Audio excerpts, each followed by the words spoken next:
Empat menteri sudah memberikan keterangan soal bansos di masa Pilpres dalam sidang di Mahkamah Konstitusi. Lalu sudahkah kehadiran para menteri Jokowi ini menjawab tudingan penyalahgunaan bansos untuk kepentingan elektoral? Kami diskusikan bersama dengan para narasumber. Bergabung saat ini Ketua Tim Hukum Ganjar Mahfud, Todung Mulya Lubis, dan anggota Tim Hukum Prabowo Gibran, Martin Lukasi Manjuntak. Selamat sore semuanya, apa kabar? Selamat sore, Bang Todung. Terima kasih sudah hadir dalam diskusi kami hari ini. Anda sempat bilang pertama bahwa diharapkan Presiden bisa hadir ke MK, Pak Todung. Tapi kemudian Anda bilang bahwa tidak perlu lagi dengan mendengar keterangan empat menteri ini. Apakah bisa diartikan bahwa dari tim TPN sudah merasa puas dengan jawaban empat menteri kemarin?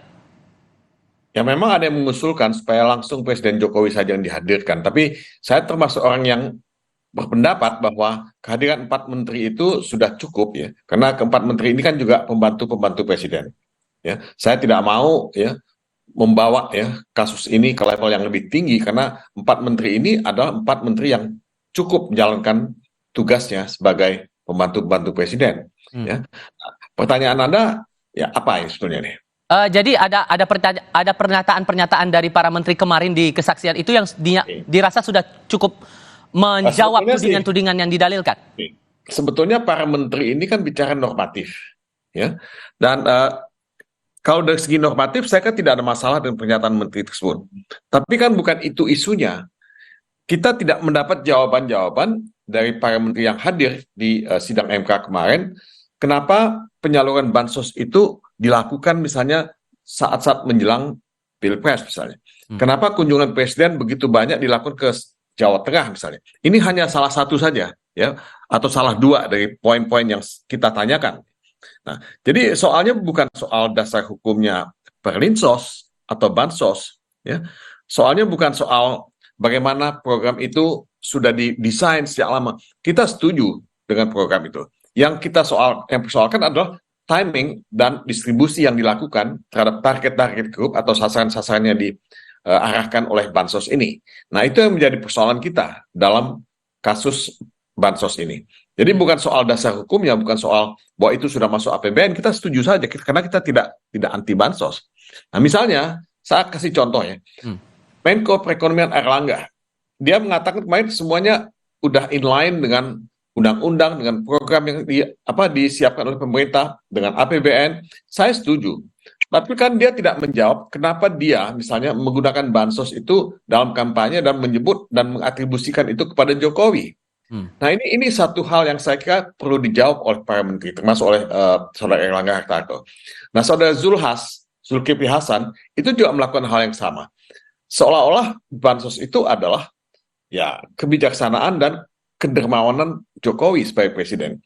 Nah ini kan yang tidak objektif, karena bansos itu kan program pemerintah yang disetujui oleh DPR. Nah seharusnya semuanya ya harus ya mendapatkan kredit dari program bansos ini, tidak hanya satu pihak. Nah, kalau kita mau fair, mau objektif, ya harusnya seperti itu. Oke, atas tanggapan dari TPN ini, Bang Martin gimana melihatnya? Ya, yang pertama, ya ini sesuai prediksi kami bahwa memang hadirnya empat menteri ini justru akan membantah dalil-dalil baik pemohon nomor 1 maupun pemohon nomor 2. Karena kan yang didalilkan itu kan sebenarnya hampir mirip ya, politisasi bansos, perlinsos secara terstruktur dan masif.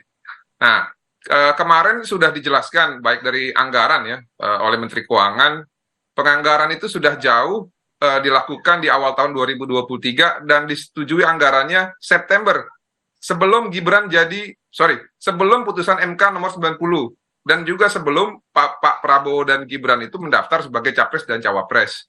Jadi bisa ditarik kesimpulan bahwa siapapun capres dan cawapresnya program itu akan berjalan. Lalu yang berikutnya mengenai penjelasan dari Menteri PMK dan juga Bu Tri Risma hari ini, bahwa di Indonesia ini ada 3 kategori rakyat miskin. Yang pertama adalah miskin ekstrim, miskin, dan hampir miskin. Yang dimaksud dengan miskin ekstrim ini adalah orang-orang yang gajinya itu atau pendapatannya 500.000 ke bawah, ya, ditambah dengan dia punya anak, ada orang difabel di situ. Nah, orang-orang yang seperti ini harus langsung diberikan bantuan, tidak bisa ditunda. Itu kutipan dari kata-kata Bu Risma. Sehingga ya pendistribusian bansos yang dari 2023 sudah didistribusikan semenjak awal tahun itu tetap konsisten dilakukan. Lalu yang berikutnya mengenai Bapak Joko Widodo ya, turun ke lapangan, membagikan secara simbolik, ya, yang akhirnya juga disampaikan oleh Menteri Keuangan Bu Sri Mulyani, ternyata anggarannya itu justru diambil dari dana operasional Presiden, bukan dari dana bansos maupun perlinsos. Namun yang mau kita bicarakan adalah kebiasaan Bapak Presiden ya, yang disebut dengan belusukan ataupun merakyat ini. Ini sebenarnya kan kebiasaan dari yang diajarkan oleh Bung Karno ya, dan juga semangat ideologi dari Partai PDI Perjuangan. Kalau sampai kemudian dari pihak pemohon menyatakan ini tidak membantu untuk menjawab dalil permohonan, lalu juga dari Bung Refli Harun menyatakan bahwa keterangan dari para menteri ini seperti laporan kerja, gimana tuh Bang Martin? Itu relatif ya, karena gini, biar saya lanjutkan dulu. Jadi Pak Jokowi itu belusukan sudah dari jadi wali kota Solo. Lalu saya tahu Pak Jokowi suka belusukan itu ketika beliau jadi gubernur di Jakarta. Dan beliau ini konsisten meneruskan hal-hal yang dimaksud gitu loh.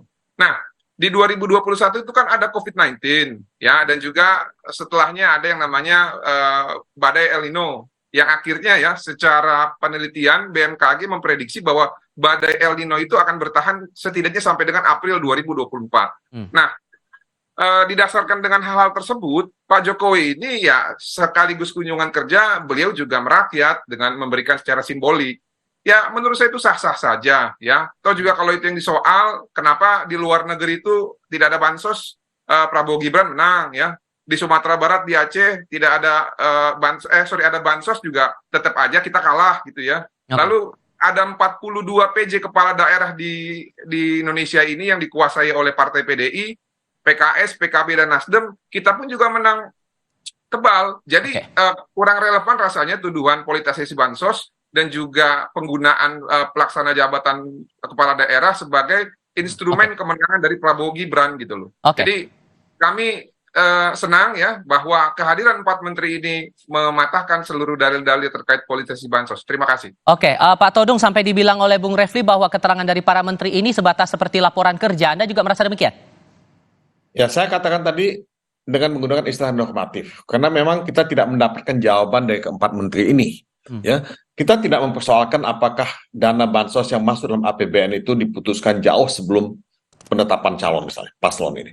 Buat saya itu bukan isunya. Isunya adalah kenapa penyaluran bansos itu terkesan sangat dipolitisasi.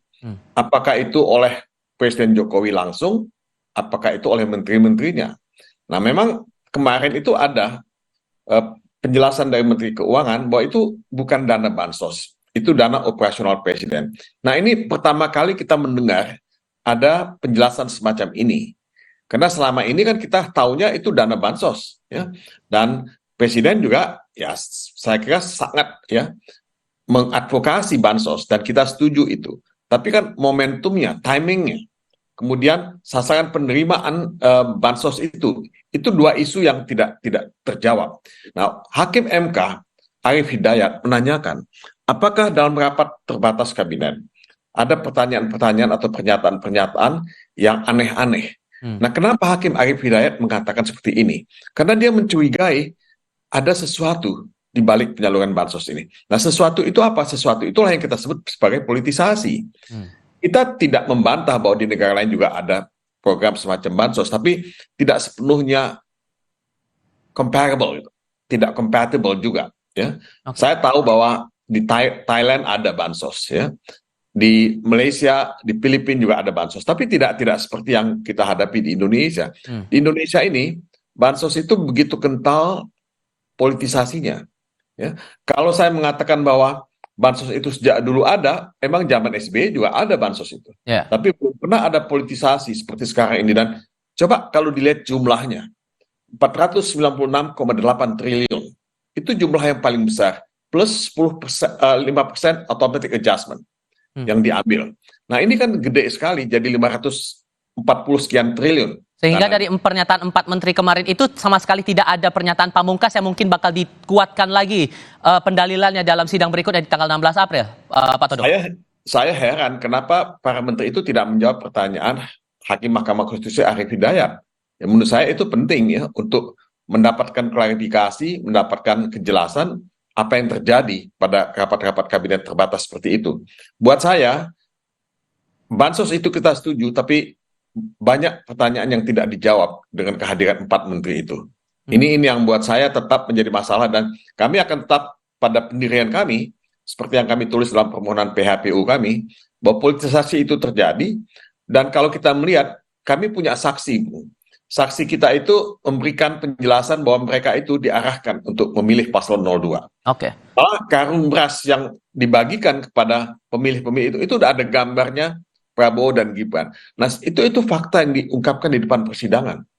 Jadi saya melihat politisasi itu tidak bisa dibantah sebetulnya. Oke. Ya. Masih tetap ada politisasi yang dilihat oleh pemohon nih Bang Martin dari pembagian bansos itu. Ditambah lagi tidak menjawab pertanyaan dari hakim juga yang dipandang oleh pemohon. Gimana meresponnya Bang Martin? Ya gini, kalau saya sih relatif ya, karena kan pada dasarnya kita ini berbeda pendapat ya. Dan pendapat ini kan dituangkan masing-masing dalam baik permohonan maupun jawaban kami. Ya nggak apa-apa, yang penting kan proses ini sudah dihadapkan dan dilalui secara konstitusional. Nah tadi misalkan yang dipersoalkan adalah beras ya dengan logo Prabowo Gibran. Saya juga banyak nonton ya, seperti ada beberapa kader PDI Perjuangan yang door to door di daerah Sulawesi, di daerah Jakarta dan juga di daerah sekitarnya ya, yang mengatakan bahwa ini merupakan bantuan dari Pak Ganjar orang baik, tolong pilih Pak Ganjar. Lalu dia memperkenalkan bahwa dia adalah anggota DPR, incumbent. Lalu dia juga meminta untuk memilih PDI Perjuangan. Sangat banyak sekali hal-hal seperti itu yang beredar di sosial media. Tapi ya tentu kan ini harus diukur juga apakah dampaknya itu secara suara terlalu besar atau tidak. Nah lalu yang berikutnya mengenai logo, ya bisa saja logonya ada Prabowo Gibran, ataupun bisa saja logonya ada logo-logo tertentu. Oke. Nah cuma yang paling penting di sini adalah apakah paket sembako itu menggunakan uang negara atau sudah dibeli terlebih dahulu gitu ya. Nah, jadi ya sah-sah saja. Ya, intinya nanti kita akan serahkan kepada Mahkamah Konstitusi.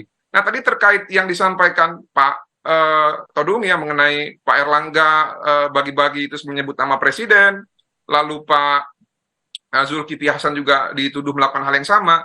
Ini kan semua sudah diuji ya melalui sengketa proses yang sudah dilaporkan kepada Bawaslu. Dan Bawaslu juga sudah memberikan jawaban melalui jawaban pada saat sidang di Mahkamah Konstitusi. Dan sudah dijelaskan terkait rekomendasi terhadap hal-hal tersebut.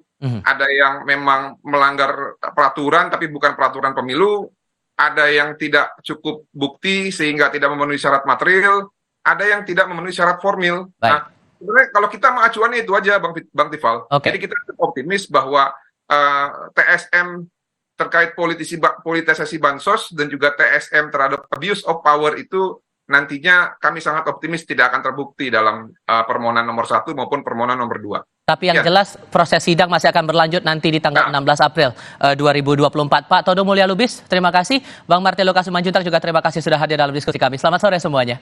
Selamat sore.